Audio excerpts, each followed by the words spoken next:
एक दफा का जिक्र है कि एक बादशाह को दो बाज तोहफे में मिले।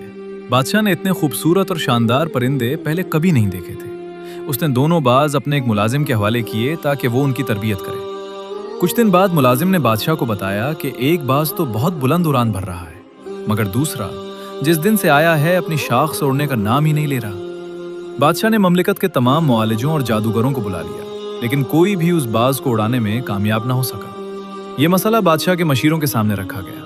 घंटे दिनों में, दिन महीनों में बदल गए, मगर बाज वहीं का वहीं रहा। आखिरकार बादशाह ने हुक्म दिया कि कोई ऐसा शख्स तलाश करो जिसने बरसों फितरत और जंगलात में वक्त गुजारा हो। अगले ही दिन बादशाह हैरान रह गया जब उसने बाज को महल के बाग में फिजा में बुलंद उड़ान भरते देखा।